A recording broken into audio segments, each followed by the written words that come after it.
Hey, what's up, guys? Welcome to the Knock and Talk podcast. I'm one of your hosts, Anchi. And I'm Professor D. And today we're joined by our special guest, Boymus. nice to have you on the podcast. Thanks for having me, guys. Mr. Boymus. But we just want to warn our viewers beforehand that we're not going to be diving into anything deep. We're just discussing stuff that stuff that just comes up out of nowhere. But not nowhere. But I believe that Mr. Boymus does have an interest in martial arts. So would you like to talk about the origin of this interest? Yeah, definitely. I mean, I've been kind of sidelined these past couple months. Haven't been able to get in the gym. I've been trying to rehab my shoulder.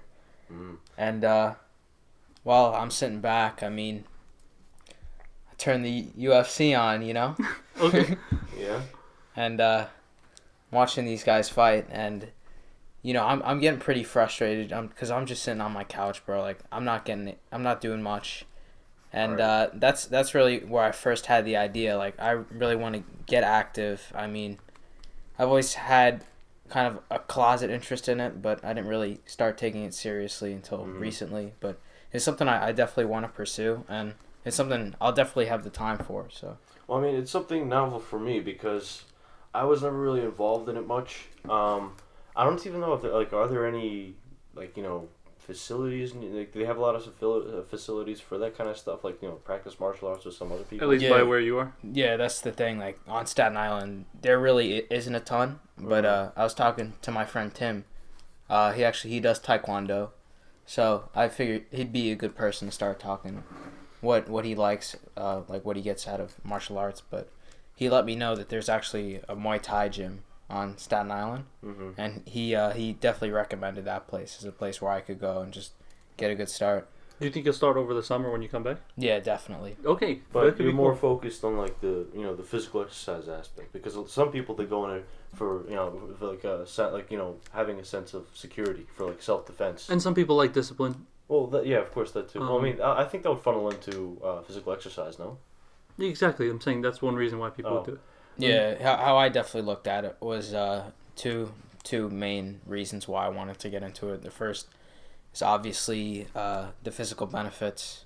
Just feel a lot better about yourself. Like, it's just that peace of mind. Like, if it comes to blows, like, I'm set. Yeah. But also, I definitely wanted the discipline aspect of it. I thought it was definitely something that could do me well. Just sticking to a regimen and really putting a lot of time and effort into it. I figured it'd be pretty rewarding. Well, as I said before, I was never involved in it, but I can definitely relate to that mentality. And I have personal experience. Anytime, like, I'm feeling sluggish or lethargic or something, and I go work out, I exit the gym and I just feel like a completely different person. Definitely. Like, I just feel like I've done something.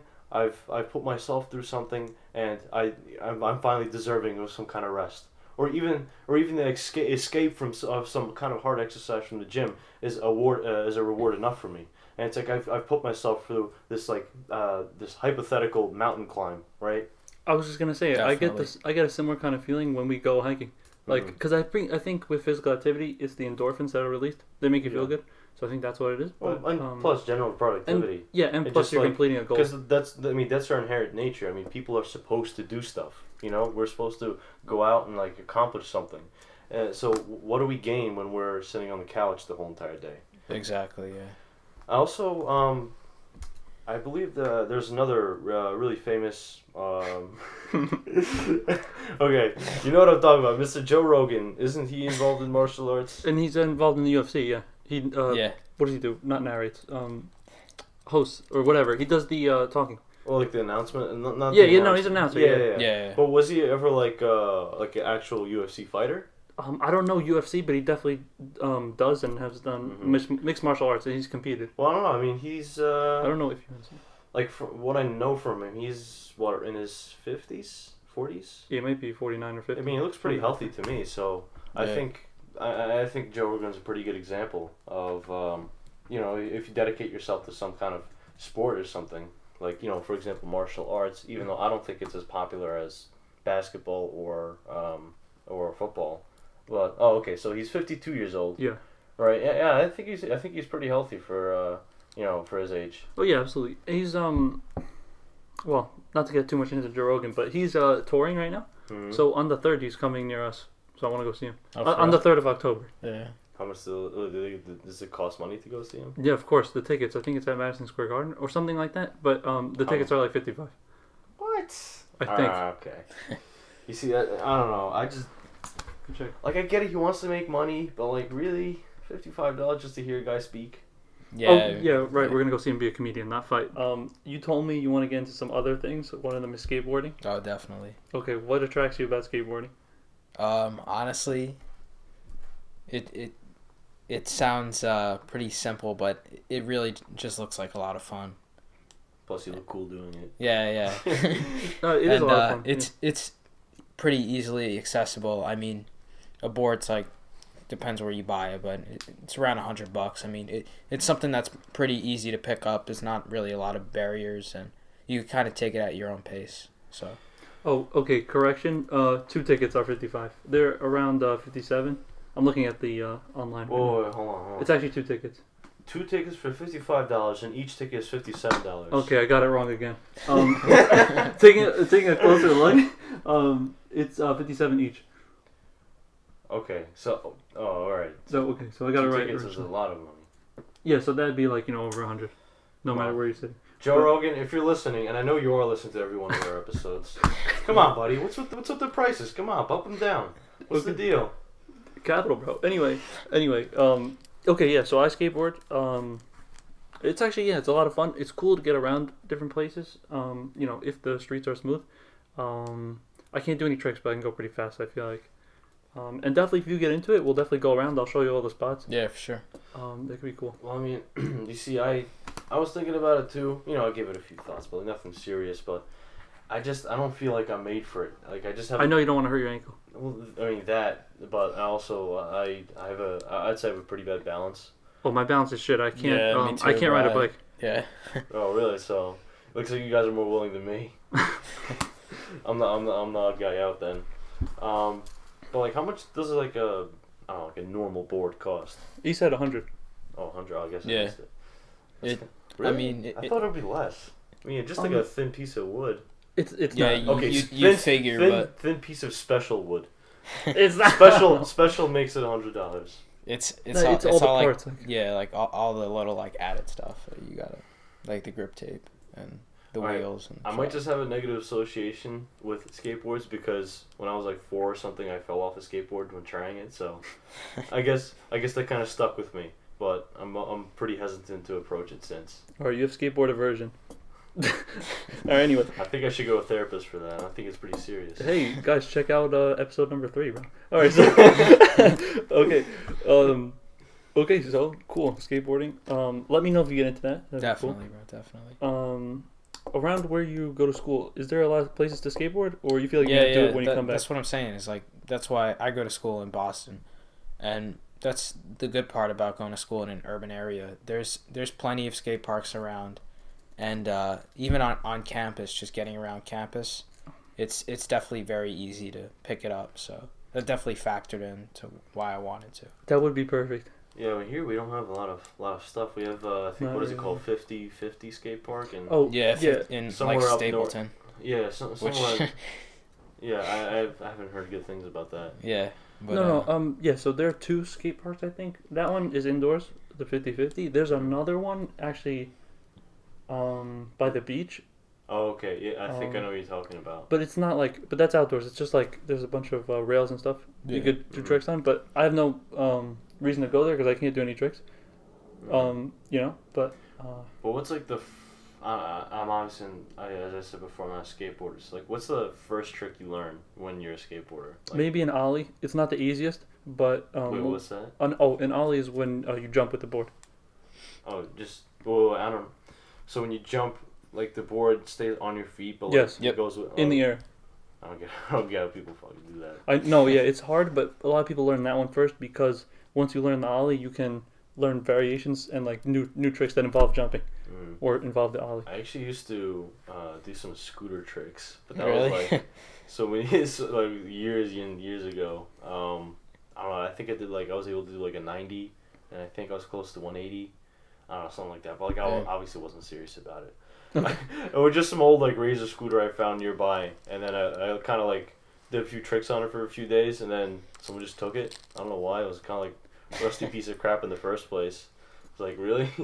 I was kind of enjoying it, but if you want to get like a real trick scooter, or like, you know, not a trick scooter. I don't know what they call them, but you know what I mean. Yeah. You know what professionals scooters use. Extreme scooters, bro. Scooterers use, right? It's like I think it can go rack up in the hundreds, even the thousands, no problem. But you know, my razor scooter was free, so if I stayed on it, if I stayed on that stuff, I think I would have made a good amount of money by now. I would have been professional. Definitely. Of course, bro. Yeah. Never too late to start. Facts. I want to see you on a scooter. Well, I don't know. I think it might be. I think at some age it is a little too late to start. Like, I don't know. I don't think I've seen any 60-year-old professionals. Maybe like Tony Hawk. Isn't he like 54 or something? Actually, maybe, yeah. Yeah, he's like really old, but he's still. I think he's still got it. As any boomer would say. All right. Enough with the boomers, right? All right. So, okay, I like photography. I heard you want to get into photography Oh, as well. definitely, yeah. What? I don't know. Do you have any type of camera in mind? I don't know. I'm not really a connoisseur. I don't know the different cameras, but Yeah, I mean that's what I have to start doing some research in, because honestly, like, I don't know the difference between them. I mean, I'm trying to save some money. I mean, it could get pretty expensive. Well, I know some basic stuff. Like, I know a film would obviously have a bit of an older appearance to it. oh yeah, Film cameras rather than a digital camera, and you knowing me, I'd prefer the film camera. Oh, yeah. Also, in recent times, I think there's been a kind of a surge in popularity for the disposable cameras that were also popular, 10 to 20 years ago. yeah, definitely. I've seen that too. But, they kind of phased out, but then it's back. But I feel like that's just so many things, though. It's kind of weird, like how a culture is really starting to peel back and take more and more things and kind of make it like a new aesthetic. Wait, Yeah, that's for actually, sure. That's pretty interesting. That reminded me of I think I saw it was probably iDubbbz's video. He had a video with Vsauce where they were going to eat chicken nuggets or some shit. Oh, And man, they- I remember right? that was like a while ago. Yeah. I think Comedians on hoverboards getting. yes. Yeah. No, yeah, Yeah. something like that. I think they were talking about, like, he asked Vsauce to tell him some scientific thing, and he was talking about how like some things skip a generation. It's not, a generation hasn't passed for the disposable camera, but it might be a similar thing. Like, so he gave the example, and I remember this because my dad says it as well, right? The older generations might say, like, mint as something's good. Mhm. Like, that's mint. You ever hear Really? that? I've never heard that before. Yeah, You heard that? yeah. Your dad says it or no? Not so much. It's like I'll hear it occasionally. Okay, my dad says that, right? He says that's mint, and he says that's poison, right? So, we don't say any of that, right? But at least Vsauce said that it's coming back a little bit. Or I could be misremembering this whole thing. I don't know. But it was something like that. Well, there's actually a philosophical concept based off of that, like previous cultural artifacts coming back. Right.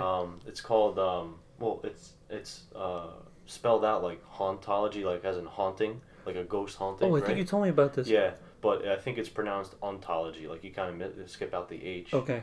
I think what was his name? Derrida thought up of it, and it was and the whole entire concept is like lost futures, like lurking over us. Yeah, you right? told me about this a little So Very interesting. so if you go back, let's say to the 90s when you had this culture, what was the political landscape at that time? The Soviet Union ended. Russia and all of its satellite countries, even though that's a very Russia-philic point of view. Not Russia-philic. You know what I mean? Russian Russian point of view. Like a biased- Russian centered. Yeah, yeah, sure, that. I can't find the word for it right Me now. neither. But anyway, so multiculturalism was starting to be a big thing back then because Soviet Union's over, Cold War done, that's it, peace, right? But obviously that's not quite the true story, because look at America now. We've been in war, I think, ever since we've been born. We're like college students. Yeah, it's just constant. Yeah, so but back then, it was just a public perception of the Cold War ending and peace times were upon us, and you can see it's and the technologies that we were using in the 90s would associate that with that time period. So and with that time would also associate what is our perception of the world. So with that, when we bring back those technologies that we use, right? So such as I think the disposable cameras were big in the 90s, right? I think. Yeah. No, I'm not. Early 2000s for sure. I'm not a professional in that sort, but you know what? Any technologies from then that we bring it back and we pretend as if we're in the 90s. Right. It's like we like it for some reason. Like if you ever notice, I think I saw some Vsaucer's channel too. Our cameras on our phones, when you take a picture with the sound on, it makes the old cameras like the chick sound of the shutter closing. And it's even though like it's not even necessary. It just right. You can turn it off. You can turn off the sound. It's just a vestigial thing, but we like it, I guess. Yeah, It's and also just comforting. Right. Yeah. It reminds us. I don't know. I'm not sure if this has to do with the sound quality, but aren't records coming back? Like not the records. I mean, like the vinyls. Vinyls. Yeah. No, Definitely making some a comeback. Some stuff is coming back. Maybe CDs too. I know I've been getting some recently. Like you can see behind you. Oh, I have a Mike DeMarco CD. I think I have Salad Days. So Salad Days, yeah, that's good. Yeah, I used to be a big Mac DeMarco fan, but bro, Ode to Viceroy. Yeah, I like that. Also, like that trippier one, Sloopy Lao Lao or something. Yeah, that one's good. Like I don't think it has many lyrics, if it has lyrics at all. But it's just like you just listen to like, what am I in a dream or something? Something to that effect. Dreamlike quality. Yeah, but also surge in vaporwave, surge in synthwave. That's also relating to the 80s and 90s. So there's another example for you. I mean, if you really like pry through all the detail, all the big things that we have in our culture today, you find that it relates a lot to 80s and 90s, and in some aspect also like 70s. Like if you talk about like jazz rising up, which I'm not sure about. I'm not an expert in that field either. No, this is an interesting topic. I wrote it down for. We could do a future episode on hauntology, stuff like that. We'll look more into this and come back to it. Yeah, I mean, my description of it, I don't know if that's correct. Yeah, we'll do more research and come back. If any viewers are really feeling passionate about it, go ahead and leave a comment. Yeah, criticize my understanding of it. But I mean, that's just obviously just something that like I always see like some kind of pattern. Also, rise in like the VHS vibes. I've seen some accounts on social media with that stuff, and I just see the follower count always going up since I've discovered it. So it'll be interesting to see what happens in the next like 5 to 10 years. Like, are we gonna stay on this? Like, are we gonna still be focused in the 80s and 90s? Or are we gonna be focused in the 80s and 90s plus 5 to 10 years? That's actually really interesting. Yeah. Hold on, we'll get your opinion on that in a sec. I just remembered. I think Vsauce explained that the reason why we like that past stuff, like some things seem to skip a generation because kids inherently don't like what their parents like or something like that because most of them like reject.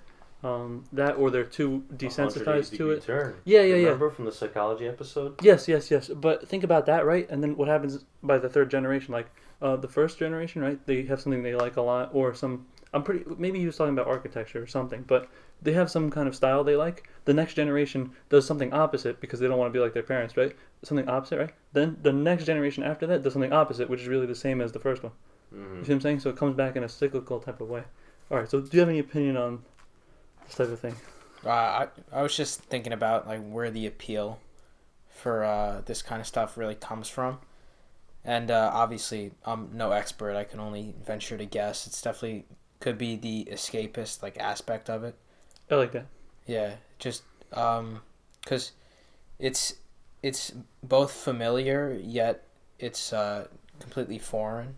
Yeah, because it's a weird feeling, but. One thing I'm wondering about that's on my mind is what's the proportion? Okay, so you have a culture filled with a approximate amount of people that engage in these old cultural artifacts, right? And what I'm wondering, who are the miners and the mine out all this stuff, mine it back into culture, and who are the people who absorb it as well? Simply for the fact that it became present in present culture. present in the present culture. That's a weird sentence. You seem like you're having a hard time understanding what I'm trying to say. That's interesting. I think we should come back to it on the hauntology episode. Yeah. Okay. Yeah. I'm kind of warding off again. That's okay. This was cool. Just to get back to photography, I don't know. I take a lot of pictures, and especially when we go hiking or exploring or whatever we do. Mm-hmm. That's really cool. Do you have any experience with it so far? Nah, not really. I mean, what I like to take pictures of is really the city. So definitely where I go to school. Oftentimes, even if I just go for a walk or something, like I'll take pictures just with my phone camera. I mean, nothing crazy.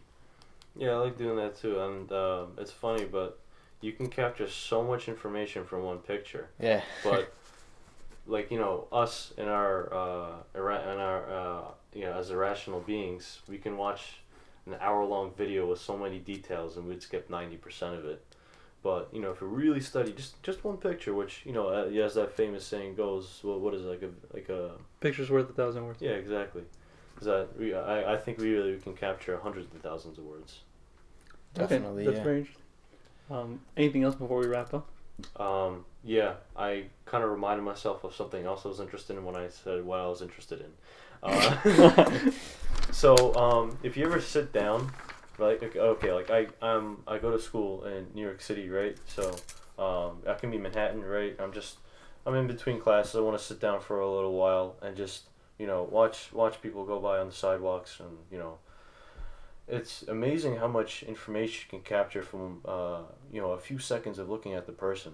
Like if you're really in the mindset, like I'm like, what, you get a person walking by for, I think, 4 seconds, and then they're basically out of review and you're focusing on somebody else. And at that time, like, I can determine whether, you know, like, have they pet a dog or something? Have they what do they work as? Like, you can look at their shoes, see if it's has a lot more details in it than it's like then he probably works in an office or something, right?